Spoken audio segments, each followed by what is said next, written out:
Remercier un petit peu tout le monde. Déjà, ça démarre généralement, ça démarre comme ça, l'après-midi. Voilà, vous n'allez pas écouter. Donc, remerciements d'abord au public qui nous accueille dans de très bonnes conditions. Remerciements à la DG2E, au ministère qui a permis l'organisation de cette journée. Aux différents intervenants qui interviennent, évidemment, tout de suite accepté de participer, de partager avec nous cet après-midi.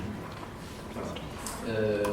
Remerciements à mon équipe qui est sur le pont depuis ce matin en particulier, pas seulement que ce matin pour l'organisation de cette journée, mais en tout cas sur l'organisation matérielle, pour que ça se passe bien, que vous soyez accueillis dans de bonnes conditions. Tout le monde est à sa place, donc merci à mon équipe. Et bien sûr à vous qui êtes là cet après-midi, un vendredi après-midi, alors qu'il ne pleut pas. C'est très intéressant. Voilà. Donc c'est vrai que quand nous avons j'avais proposé à Jean-Pierre Henri Sénézy cette journée, on s'était dit peut-être qu'on n'aura pas de public, peut-être qu'on n'aura personne.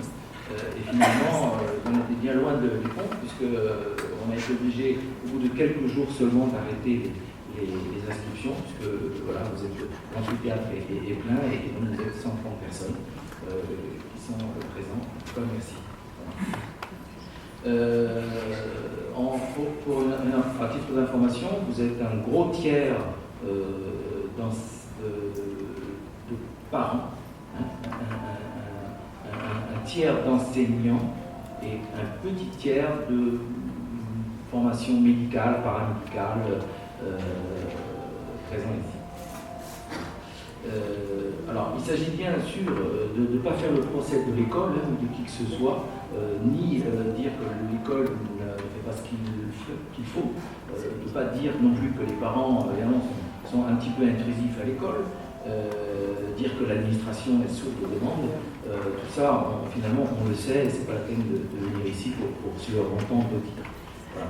Le lieu ici, c'est un lieu d'échange, on devrait partager, faire comprendre, en tout cas les contraintes les uns les autres. En tout cas l'idée, c'est d'avancer. Voilà. Merci encore pour ces deux témoignages. On aura un troisième témoignage tout à l'heure. À titre d'explication du titre de notre rencontre, qui ne s'affiche plus d'ailleurs, voilà, du haut potentiel à l'élève intellectuellement précoce, on le verra récemment avec les interventions dans l'après-midi.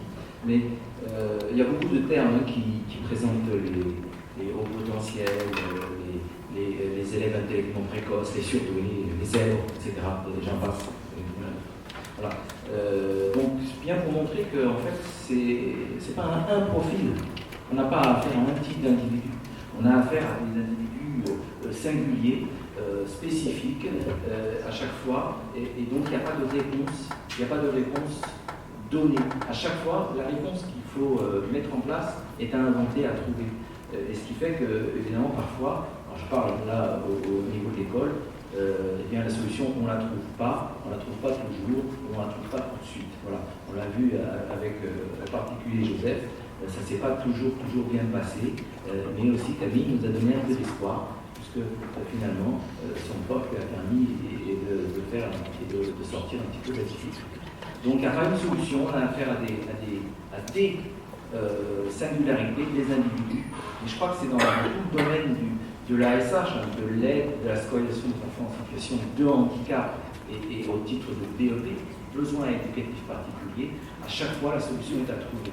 Alors évidemment, on peut avoir des griefs parce qu'on a beaucoup à progresser dans tous ces domaines, que ce soit des élèves malades, que ce soit des élèves en situation de handicap, que ce soit des élèves pour lesquels il y a des troubles dyslexiques, ou alors évidemment les OIP ou les HP plutôt, si on évoque le terme au niveau plutôt de la recherche.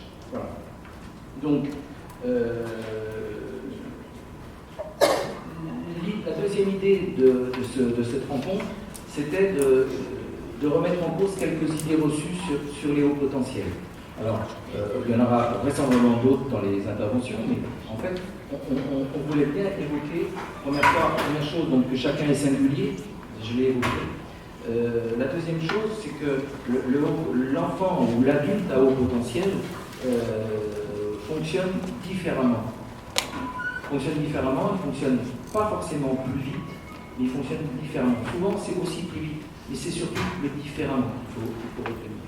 Le HP n'est pas plus intelligent, donc il n'y a pas forcément un lien entre la réussite scolaire et le haut potentiel et le QI élevé. C'est pas du tout obligatoire. On le reverra tout à l'heure. Autre élément sur lequel on aura vraisemblablement à voir des éléments, c'est que le haut potentiel a des fonctionnements exacerbés, amplifiés. Et donc, que ce soit au niveau sensoriel, que ce soit au niveau cognitif, que ce soit au niveau moteur, le fonctionnement fait que tout est amplifié. Alors évidemment, quand on a une émotion, eh bien, au lieu de le gérer un petit peu d'une façon un petit peu ordinaire, là, ça peut se gérer sous forme de crise un petit peu importante.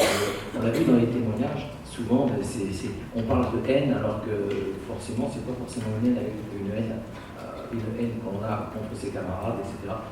Tous les éléments sont amplifiés, ce qui fait qu'effectivement, si on n'est pas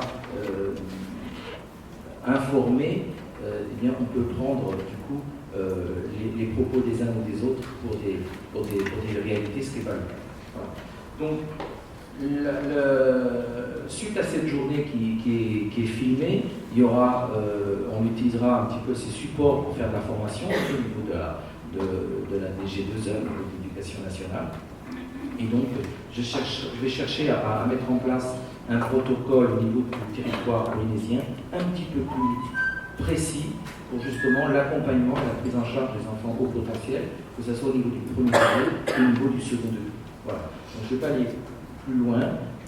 Pierre-Henri, je te laisse la place et je vous souhaite à tous une bonne après-midi.